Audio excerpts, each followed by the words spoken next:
Ya tenemos con nosotras a Néstor Prieto, que hacía tiempo que no se pasaba por aquí. ¿Qué tal, Néstor? ¿Cómo estás? Pues deseando que me invitases y volver por Ah, aquí. claro, qué morro tiene, en fin, es increíble.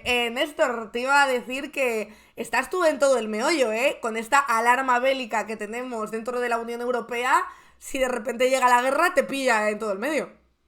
Bueno, pues esperemos que no nos pille por el bien de todos, pero es verdad que ya sabéis que aquí en Europa, a von der Leyen, a Metsola, a todos los gerifaltes de Bruselas, les gusta mucho el lenguaje belicoso, ¿no? Y hay una portada del país, ¿no? De Europa se prepara para la guerra, ya llevamos mucho tiempo que nunca mejor dicho, se oyen tambores de guerra y bueno, pues es un tema serio, ¿eh? No es un tema nada menor. Y efectivamente, pues esa amenaza que yo creo que hay que ponerla en su justa medida, pero marca ya una tendencia. Decía Kapuscinski que las guerras no empiezan con la primera bala, sino cuando la prensa cambia, cuando la prensa empieza a fijar un enemigo, ¿no? Cuando cambia la retórica.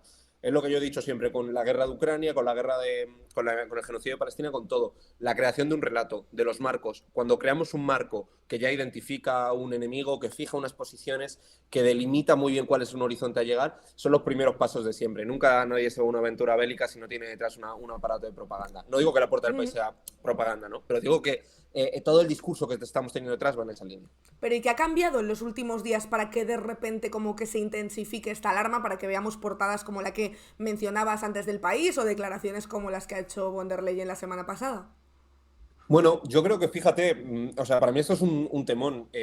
La Unión Europea nace precisamente como antítesis de esto, es decir, la Unión Europea nacía como un espacio de alianza de los países europeos para preservar la paz y evitar la guerra. Es decir, después de dos guerras mundiales se entiende que tiene una apuesta por la cooperación, primero con el carbón, el acero, la energía atómica, y se dice, se apuesta a la Unión Europea, se concibe la Unión Europea como un espacio de cooperación. ¿Qué pasa? Que con el paso del tiempo y con las dinámicas que en el mundo, que efectivamente el mundo ha cambiado, pues vemos como está tensionado, cada vez está más tensionado, un mundo más competitivo, un mundo más unilateral, donde las decisiones las toman los estados porque ha habido un debilitamiento de las estructuras de cooperación y multilaterales, donde la globalización está desplazando los focos tradicionales de economía, de poder. Entonces, en un mundo muy cambiante, donde todo va muy rápido, la Unión Europea se encuentra desprovista de una política exterior propia y autónoma, se encuentra tampoco sin capacidades militares propias reales, porque lo tiene cada uno de los estados, pero no hay un ejército europeo. Y entonces, en esa disyuntiva, pues yo creo que hay varias opciones. Una primera opción sería, por ejemplo, decir, bueno, vamos a dejar de depender de Estados Unidos y a tener una agenda exterior propia. Pero bueno, también en un momento, esa es mi apuesta, ¿no? Pero en un momento donde tú ves que hay una guerra en Ucrania, que está cada vez más tensiones, más conflictos, que está creciendo China, pues la respuesta que están dando, y esa es la lógica que está detrás, es decir, bueno, vamos a reforzar la industria de defensa, vamos a apostar por la OTAN, y entonces como lo que tenemos en definitiva es un mundo más impredecible, más volátil, más intenso, dicen, bueno, pues frente a esta intensidad y a estos movimientos que son difíciles de percibir para nosotros, vamos a apostar por un rearme. Y es en lo que estamos, en un refuerzo de la industria de defensa, claro. ¿Y en qué situación se encuentra Ucrania ahora mismo? Yo he visto titulares esta mañana, por ejemplo, como que iba perdiendo la batalla por tierra, pero ganándola por aire. Esto informaciones que dicen aquí en España que vete a saber, ¿no? Pero ¿en qué situación están? Porque sí que daba la sensación últimamente de que Ucrania ha pedido ayuda en varias ocasiones porque se estaba quedando sin armamento y parecía que la balanza se estaba inclinando a favor de Rusia. Pero ¿cuál es la situación real ahora mismo? Bueno, efectivamente, la guerra de Ucrania, que justo tuvimos hace una semana y media, tuvimos el segundo aniversario del inicio de la invasión rusa y de la guerra, es una situación delicada. Es una situación delicada porque el último gran titular que habíamos tenido, ¿no? Bueno, si vamos siguiendo la guerra día a día, que eso ya es café para cafeteros, pues sí, vas viendo más cosas. Pero el último gran titular era la contraofensiva ucraniana y el envío de armamento, pero la realidad, 6 meses después de esa contraofensiva de verano, es que, más de 6 meses, es que no ha habido ninguna recuperación de territorio y que lo que está pasando es que en una guerra de desgaste, como es la de Ucrania, que es que tiene fronteras a la más pura guerra mundial, una guerra de posiciones en muchos casos, pues estamos viendo como el ejército ruso, que simplemente numéricamente es mayor, porque es que es un país mucho mayor y con mayores capacidades militares, pues en esa lógica de desgaste y cuando la estrategia ucraniana no ha funcionado, pues está consiguiendo no solo que no haya avanzado, sino que después de que se haya frenado el avance ucraniano, haya conseguido recuperar algo. Estamos viendo avances que no son sustanciales, no es que estamos diciendo que haya penetrado 50 kilómetros Rusia, pero efectivamente en el último último mes y medio Rusia ha ido recuperando y ganando posiciones. Ucrania dice que es por falta de armamento. Bueno, por supuesto hay falta de armamento. En ninguna parte del frente se han quedado sin munición, ¿eh?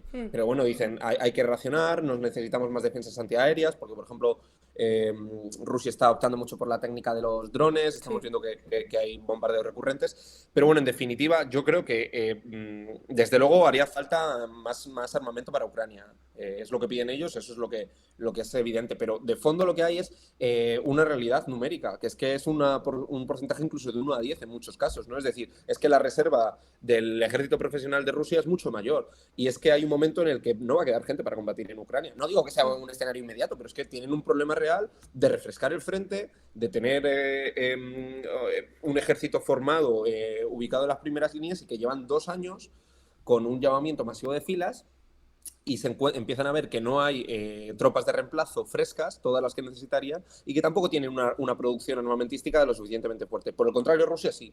Rusia tiene una dimensión capaz de estar refrescando constantemente el ejército y tiene una capacidad de producción armamentística o de importación de armamento de otros países muy, muy importante y muy sustancial. Entonces, en definitiva, es Ucrania sufriendo las limitaciones estructurales que tiene, que es que eres un país de 40 y pico millones de personas. Entonces, bueno, ni siquiera eso, si hacemos los saldos migratorios y las muertes, no nos quedaría eso. Entonces, pues bueno, pues tienes un número limitado de hombres y tienes un número limitado de armamento. Por mucho que te manden, que se sigue mandando. Te preguntan por aquí, porque claro, la gente es verdad que está preocupada, sobre todo, como te decía, con estas portadas que estamos viendo. Decía Chris Palm, entonces la emergencia es real o es para forzar a los gobiernos al rearme, como estabas explicando anteriormente, ¿no? Que igual era algo más pues de prevenir, ¿no? Por si acaso en estos escenarios pronto podíamos vernos envueltos en una guerra. Bueno, yo creo que no hay, o sea, por eso digo, no debería haber un riesgo real de guerra en Europa. Pues sobre todo porque entiendo que a Putin ahora mismo tampoco le interesará abrir más frentes, ¿no? Si ya le está costando Ucrania. Y Putin dijo, si hay una sola tropa europea, porque salió Macron hace 2 semanas diciendo, hay que valorar la opción de enviar tropas a Ucrania, señor. O sea, bueno, no sé, yo es que como vengo de una familia humilde, yo siempre tengo la máxima esta de que es que los muertos los pone los pueblos, ¿no? O sea, eso habría que verlo, primero de todo, porque efectivamente, ¿qué tropas van a ir allí? Estoy seguro de que no irían los hijos de nadie, ¿no? Pero bueno, tampoco me gusta a mí esa política de brocha gorda, pero bueno, quiero decir, hizo ese anuncio y al día siguiente, en un cuestión de horas, salió Putin, no salió Lavrov ni ningún otro portavoz diciendo, eso es motivo de guerra nuclear. Entonces, quiero decir, yo creo que Europa es consciente de que, bueno, pues sigue pasando líneas rojas puestas por Rusia y sigue tensionando a Rusia porque Rusia ha resistido muy bien las sanciones, no ha caído ni nada por el estilo, pero bueno, yo creo que efectivamente Europa no busca una confrontación militar directa, pero tiene un discurso cada vez más belicoso y tiene un intento de rearme y de adaptar la industria a una industria de defensa potente. Entonces, yo no creo que sea tanto un riesgo de que haya una presencia directa en el conflicto de Ucrania, sino que ya preparan un poco la mentalidad y todo el andamiaje que hay para que eventualmente pues, pudiesen estar listos y sobre todo también con un tema de disuasión, ¿no? Si yo tengo un ejército preparado y tengo una industria muy potente, pues tú evitas algo así. Pero bueno, es que yo creo que no hay un riesgo real o no debería de haberlo. Si se genera un riesgo real es artificial, porque nunca ha habido una amenaza inminente de guerra en Europa. Hay que me va a decir, ¿hay desestabilización? Pues por supuesto que hay desestabilización.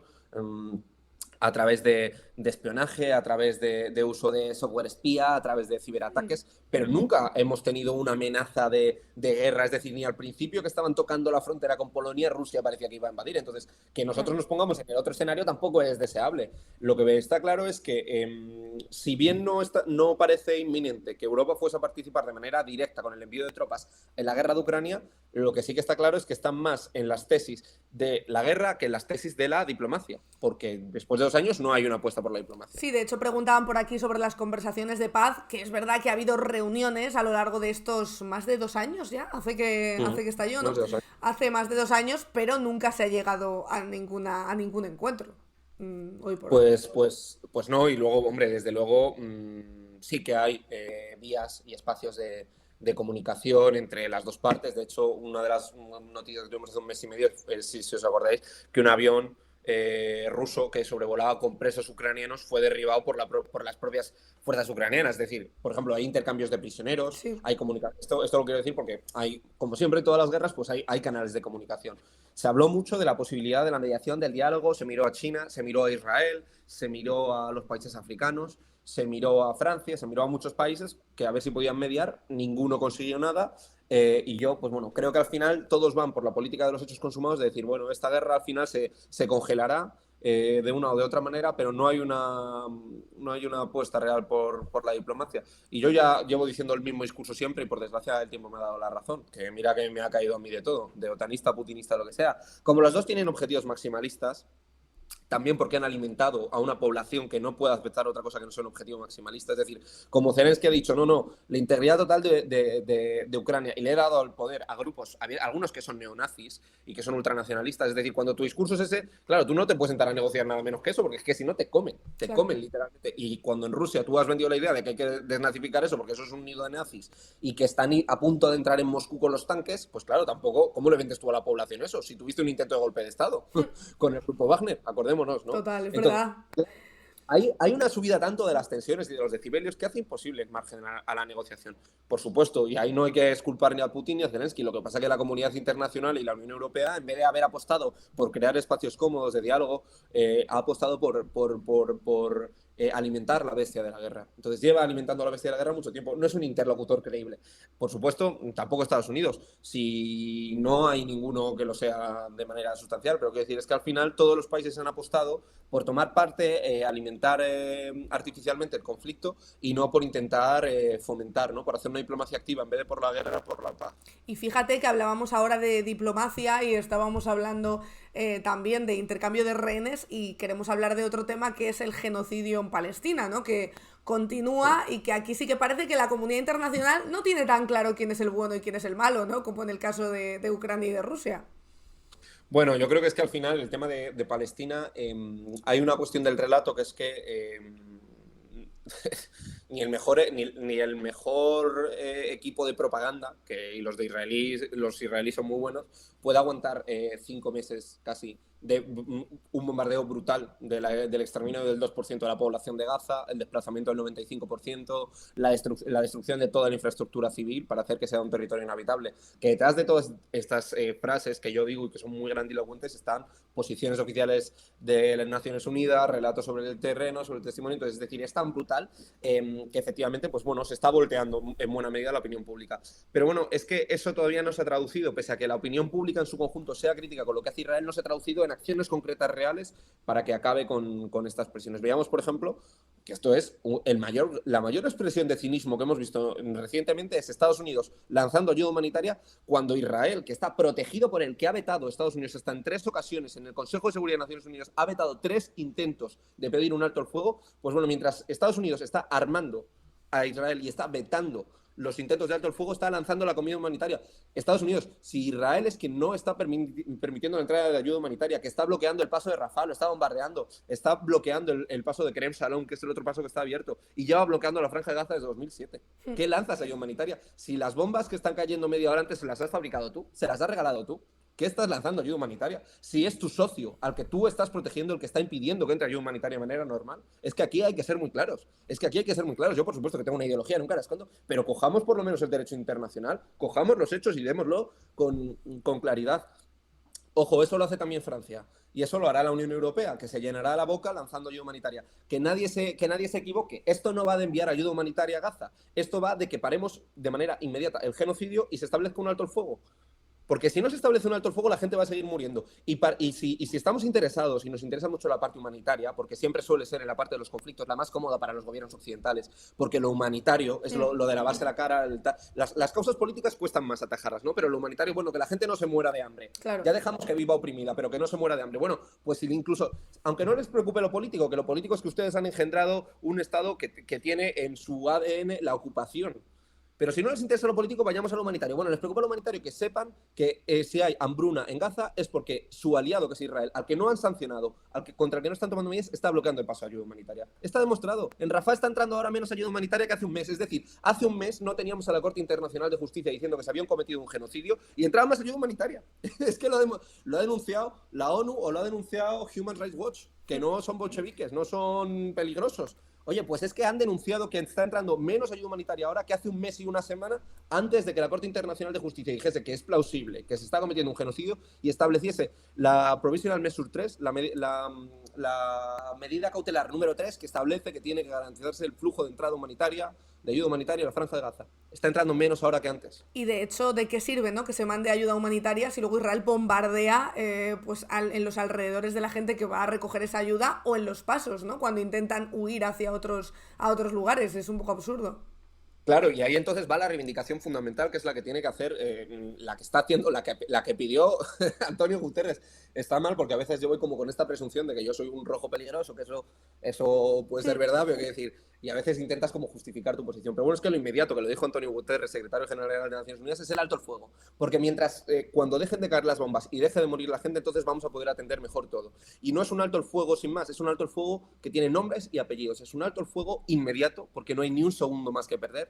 Es incondicional porque matar a gente en Gaza no se negocia con nada, no se tiene que negociar con nada más. Que paren las bombas y entonces se negocia los intercambios de rehenes israelíes por los intercambios de rehenes palestinos, porque han sido detenidos más de 10.000 personas desde el 7 de octubre en Palestina. Es decir, hay más presos políticos detenidos desde el 7 de octubre por Israel que todos los que había antes. Sí. Es que las cárceles israelíes había como 6.000 o 7.000, según las organizaciones.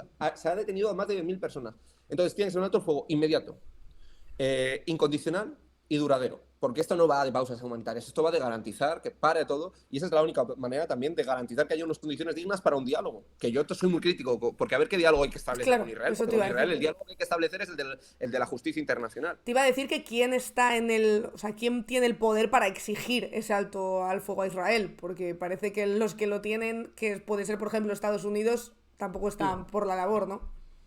Bueno, ¿quién tiene? Ahí hay como una respuesta moral o un poco ética, ¿no? De quién puede, ¿no? Pues poder todos, ¿no? Todos tenemos que pedirlo y exigirlo. ¿Y quién tiene materialmente esa capacidad, ¿no? Más tangible. Pues bueno, el Consejo de Seguridad de Naciones Unidas podría hacer una resolución, y Naciones Unidas tiene la capacidad de hacer decisiones vinculantes a través del Consejo de Seguridad. Es Estados Unidos quien lo está vetando. Pero como digo, es una decisión y es una presión que tiene que hacerse de manera... No es solo porque mete la resolución el Consejo de Seguridad, es porque sin su protección en la zona, sin el despliegue de tropas americanas en los alrededores, sin la financiación, sin el envío de armamento, sin el envío de créditos, no podría sostenerse Israel, no solo ya diplomáticamente, sino desde un punto de vista económico y militar. Decían por aquí, estaban hablando por el chat y comentaban, creo que mandaron como 30.000 raciones a una población de 2 millones que se está muriendo de hambre, que claro, también es verdad que la ayuda humanitaria, cuando hablamos de no, se manda ayuda humanitaria, bueno, es que hay muchísima gente desplazada, mucha gente que ha perdido a sus familiares, y hemos visto también recientemente esas imágenes de niños esperando a que llegara la ayuda, y toda la gente que había esperando que no es nada organizado, vaya. Bueno, antes, fíjate, para que te hagas una idea, yo siempre digo que la situación que había en Gaza es de un bloqueo desde 2006 o 2007. Ya desde entonces la Franja de Gaza quedó cerrada de manera muy importante. Es decir, no se permitía el paso normal de mercancía. Se estima que antes, ya digo, con un bloqueo entraban unos 500 camiones por el paso de Rafah diarios. Es que hemos tenido días en los que han entrado 6 o 7. Con 500, la situación de desnutrición que se vivía en Gaza ya era importante. Había tasas, había enfermedades curables, había déficit de alimentos sustanciales. Entonces, tú imagínate si estamos diciendo que están entrando 10, 20 o 30. Entonces, desde luego es una operación de limpieza, porque lo que se está lanzando de manera aérea por parte de Estados Unidos o de Francia, que son los dos países que más nos pueden conocer, palía muy poquito. Pero, como digo, lo que está entrando es más que insuficiente. Porque, por ejemplo, una cosa que Israel lleva intentando vetar desde el principio también es el tema de la entrada de combustible. Es que en los hospitales que quedan, que ninguno está funcionando al 100%, no pueden funcionar las incubadoras. Desde hace mucho tiempo, por ejemplo, no hay anestesia. No solo es que tú tires comida, es que ¿dónde están, pues eso, anestesia? ¿Dónde está el combustible? ¿Dónde está maquinaria para poder reparar y y retirar los escombros, dónde están las medicinas, es decir, es que va mucho más allá de la comida, es que es tanto, ¿no? O sea, que decir, y por ejemplo, para empezar a construir los hogares de la población desplazada, es que están en tiendas de campañas, porque tampoco hay, pero Sí. porque, por ejemplo, es que Israel no deja entrar materiales de construcción desde 2007, es que es la hostia, es la hostia, es que desde la Franja de Gaza construye como puede, con tal, porque pasa clandestinamente, pero ni siquiera están dejando que entren materiales de construcción para poder reparar, por ejemplo, los hospitales. Uno se pregunta hasta dónde van a llegar y qué va a pasar después, ¿no? Porque es verdad que llevamos ya tantos meses diciendo alguien tiene que parar esto y parece que no, que por parte de la comunidad internacional, al menos de momento, aunque parece que hay un consenso en que está mal lo que está haciendo Israel, que es verdad que ahora por lo menos hay consenso ahí, no se hace nada por parar. Entonces, ¿cuál es la solución? ¿Cuál puede ser ahora mismo el desenlace, ¿no? de este genocidio? Bueno, yo no soy optimista. Se habla de que quizá y con carácter muy cercano, incluso inmediato, decían algunos, se puede alcanzar un alto el fuego de 6 semanas, es lo que dicen, coincidiendo con el inicio del Ramadán. Eh, pero bueno, yo no lo sé. Yo creo que sí que es factible que se pueda conseguir un alto el fuego. Incluso es factible que se detenga el genocidio en su fase actual, pues no sé, a medio plazo por presión internacional. Pero no soy optimista, es que fíjate que aunque acabe si es que es lo que digo yo, o sea, el 7 de octubre es consecuencia simplemente de décadas de ocupación, de un siglo de desplazamiento forzoso. Podríamos decir que incluso el genocidio empezó antes, con la Nakba del 48, con la colonización que hizo el sionismo desde los años 20. Entonces, yo es que ahí es donde menos optimista soy, porque lo que Claro. veo ahora es terrible, pero yo digo, es que fíjate que mañana paran y qué estatus le espera a Gaza, porque Israel ha dicho que no se va a ir de allí. Entonces, quizá para Gaza, que yo es el escenario que he dicho que veo más probable, esto lo digo como analista, ¿no? Porque si me tengo que poner hay una frase muy buena que yo me aplico siempre que viajo para las coberturas internacionales y demás, y para esto que dice que cuanto más fría es la sangre que corre, mejor es el análisis, ¿no? Porque estás menos contaminado por los sentimientos, ¿no? Yo a veces digo, ¿y qué puede? Me pregunta la gente, ¿qué puede pasar? Pues hombre, lo que me lleva a mí a decir mi yo analista y viendo lo que hay es que va a pasar una cosa como la que hay en el West Bank, que se va a quedar el ejército de Israel, que ya ha dicho que no se va a ir, y que va a haber una administración civil. Bueno, es que eso es la ocupación. Es que la situación en Gaza es dramática, pero es que en Cisjordania, en Nablus, para ir un chaval del campo de refugiados al colegio tiene que pasar 4 checkpoints. O sea, es que es una discriminación de otro lado, es un estado de apartheid, literalmente, donde valen menos, tienen menos derechos y está constitucionalizado esa situación. Entonces, es que ya es lo que digo. ¿Es difícil, es plausible ver un alto el fuego? Bueno, pues no lo sé, puede que sí a corto plazo. ¿Es plausible que pare todo? Yo tengo mis dudas, pero es que incluso aunque parase todo mañana, el escenario que le esperaría a Gaza en el día después es terrible. Es que la única manera de que no fuese así sería acabando con la impunidad de Israel. Y tiene un patrocinador muy importante que es Estados Unidos, la complicidad de la Unión Europea, y parece que ni siquiera ver un genocidio como el que estamos viendo en curso está siendo suficiente para que pare inmediatamente. Pero es que ya digo, es que después de que pare inmediatamente habría que prohibirle que aplique una política de apartheid Claro. en Gaza. Te preguntan también por aquí, ya para terminar, ¿la denuncia de Nicaragua a Alemania puede tener algún recorrido, esta denuncia, como para que no suministre, ¿no?, de armamento a Israel? Bueno, hemos visto varias cosas en este sentido. Por ejemplo, también hubo un tribunal neerlandés que se pronunció en contra de la exportación de reparaciones, no es repair. Bueno, de piezas de recambio, de Sí, recambios para los F-35, es decir, en Países Bajos y todo en general, ¿no? Por ubicar la pregunta, toda la Unión Europea exporta armamento, exporta e importa armamento. Algunos países como España no lo hacen desde el 7 de octubre. Pero bueno, por ejemplo, se vio el otro día que tenían firmado un contrato del 5 o del yo que sé de qué y día lo seguían y dice, no, bueno, cumpliendo. lo hemos ejecutado, señor. Bueno, pues si hemos ejecutado el contrato, lo que están haciendo es ejecutar palestinos, da igual si firmó antes o después, ¿no? El embargo tiene que ser total. Bueno, hay países que siguen exportando armamento. Hemos visto como, por ejemplo, en Países Bajos un tribunal ha dicho que, ojo, como la Corte Penal Internacional ha dicho que es plausible el genocidio y que hay que tomar medidas cautelares, vamos a detener cautelarmente toda la exportación de armamento porque exportar armamento puede ser susceptible de que esté siendo utilizado en Gaza y por tanto esté siendo parte activa del genocidio Claro. que está siendo juzgado Israel. Entonces, bueno, pues vamos a ver si prospera o no. Yo creo que además, en cualquier caso, esa vía va a requerir mucho tiempo, pero bueno, sí que puede que lleve a algún lado, ¿no?